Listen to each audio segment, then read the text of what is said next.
Hotel management പരിശീലന രംഗത്ത് പ്രമുഖരായ Amalanagar institute of hotel management സ്റ്റഡീസിലെ professional diploma in hotel management വിദ്യാർത്ഥികളുടെ കോൺവൊക്കേഷൻ സെറമണി നടന്നു.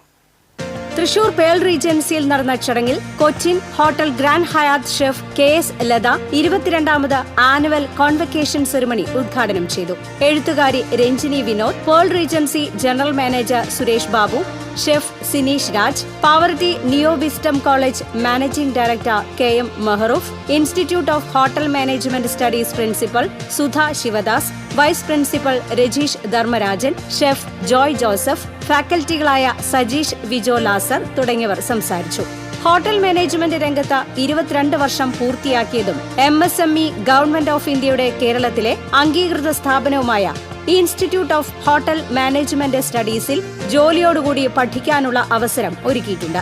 SSLC+2 യോഗ്യതയുള്ളവർക്ക് 100% പ്ലേസ്മെന്റോടുകൂടി professional diploma in hotel management, diploma in cruise and hospitality management, diploma in hotel and hospitality management തുടങ്ങി വിവിധ തരം കോഴ്സുകൾ തിരഞ്ഞെടുക്കാവുന്നതാണ്. പഠനത്തോടൊപ്പം ജോലി ചെയ്യാനുള്ള അവസരവും പരിശീലന ശേഷം 100% പ്ലേസ്മെന്റ് സൗകര്യവും വിദേശ രാജ്യങ്ങളിൽ ജോലി നേടാൻ ആഗ്രഹിക്കുന്നവർക്ക് പ്രത്യേകം തയ്യാറാക്കിയ പാഠ്യപദ്ധതിയും ഇവിടെ ഒരുക്കിയിരിക്കുന്നു. കൂടുതൽ വിവരങ്ങൾക്ക് 9526855319 9747800264.